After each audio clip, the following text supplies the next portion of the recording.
Hello fam, welcome to another beautiful edition of Annie Autovlogs. In today's edition, I'm going to be zooming into something that concerns every one of us. It's nothing but anger. Anger is a very strong feeling of annoyance, displeasure, hostility, irritability, antagonization, displease, enrage, and exacerbation. Yes, do you have a little bit of this? That's okay. Anger should be limited. When you make it a chronic issue, that's when it's no longer good.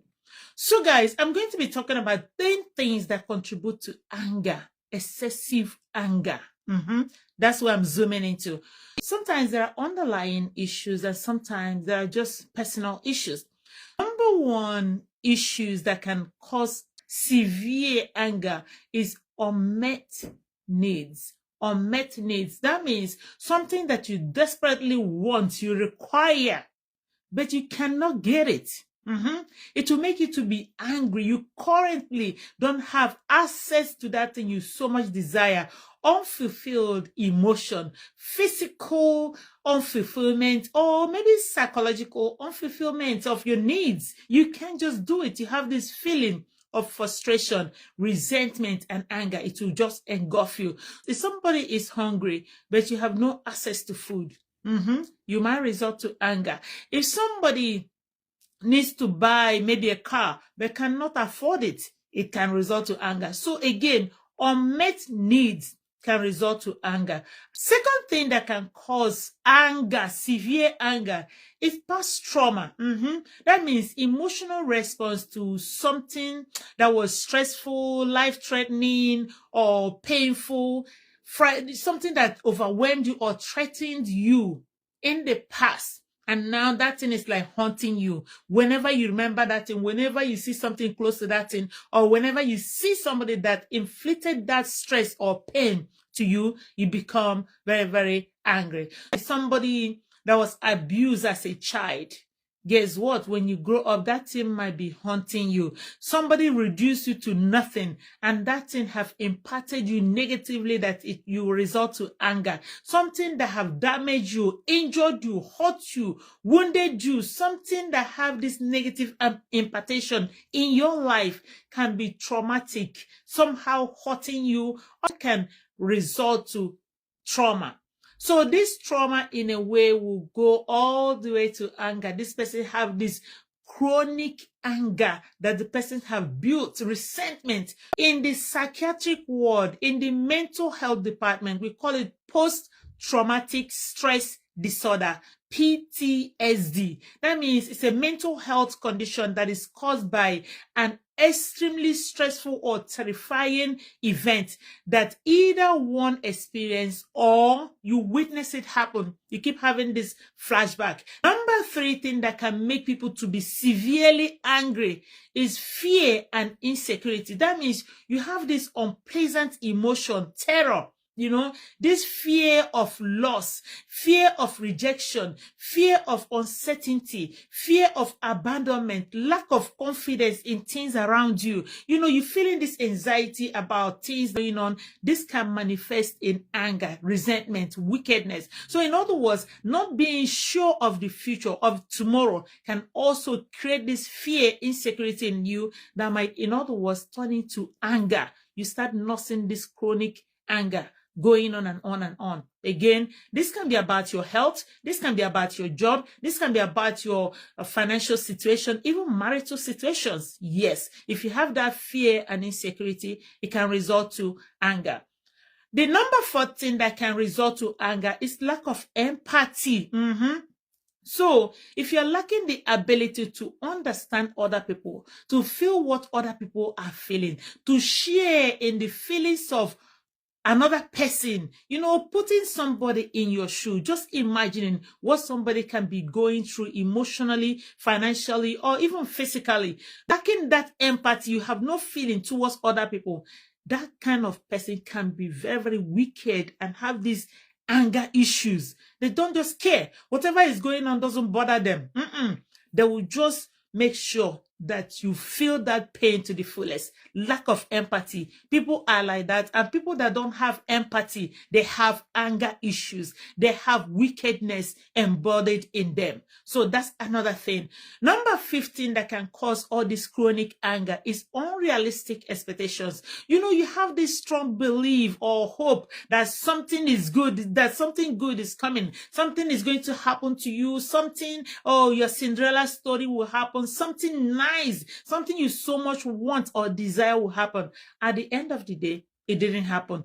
That will cause anger issues. So number 6 thing that can cause this chronic anger is narcissism. So people who are narcissists, these kind of people have an excessive focus or interest in themselves. I'm not saying you shouldn't have interest in yourself or focus on yourself, but I said excessive. That means you have taken it to another level. Like you don't care about the next person. It's all about you.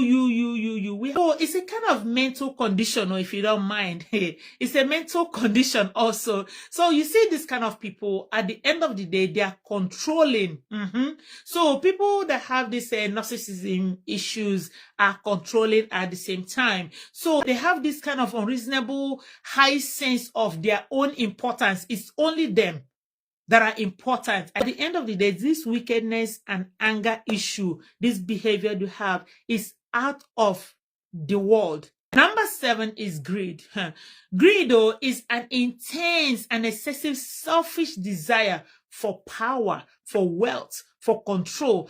It can lead you to actions of wickedness that has all this embellishment of wickedness in it. So greed in a way, is something that you negatively, immorally want to have it. Whether good or bad, you want to have it. Even if you know that thing is not meant for you, you want to have it. Even if you have it, but you want to take some other person's own and join your own. That's greed. So greed and wickedness go hand in hand. So in other words, the desire for more. So if you desire to have something more in a positive way, in a moral context, that's good. But when you desire something more negatively, in such a way that you become manipulative, that you become selfish, that you can even go and steal, that you can even kill, you become trickish, you overtake other people because you're in a position to do it. Even some will do robbery because they want to satisfy their desire of greed. They can even lie. In other words, if anybody is standing on the gap of whatever they want to get, they don't mind paying that person. That's greed. Intense desire for more in a negative way. That's greed. So somebody who is greedy has anger issues as well. Because guess what? If you just block their way, they don't mind removing you to get to where they are. That's anger there. That's root of anger. Greed is also another root of anger. Number 8 root of anger is mental issue. You see somebody being angry all the time. It's like their body, they prepare them all the time. Sometimes they have tickle going on in their brain. You see these people, every time they want to fight, every time they are quarreling with somebody, every time they are cussing at somebody, they have history of fights, history of cussing at people, history of causing wahala wherever they go. These people have mental issues. So mental issue can be an underlying cause of anger, and a lot of people will not know. Okay, so certain mental conditions such as antisocial personality disorder or borderline personality disorder is another issue in this mental category. So this can increase the likelihood of being angry all the time, of being wicked all the time. You see all these symptoms of anger, these wicked behaviors in them. So this type of mood disorder has anxiety that goes with it. It has depression that goes with it. So this can lead to anger. These people are depressed, but they're in denial. These people have this borderline personality disorder. They're in denial. So again, mental health issue is another underlying cause of anger, chronic anger. Not just being angry and getting over it. That one is okay, but chronic anger, this anger and wickedness that doesn't go away. Number 19 that can cause anger issue is upbringing and parenting. Terrible upbringing and parenting. How were you raised, or how are you raising your children? When you raise a child in a very wicked environment, in a very mean home, in a very anger engulfed environment, they will grow up that way. They'll be towards the world type of children. So poor parenting or lack of discipline or inconsistency in setting boundaries for your children can contribute to the development of anger. You know, when your child does something bad, you cannot correct that child. I'm not saying spanking, but whichever way of discipline you're using, you don't apply it. You see that child doing anything. There are certain ages where a child will throw tantrum. That child needs correction. It's not everything you will laugh about. Oh, that's the way he does. That's the way she does. Now, so she they take the grow.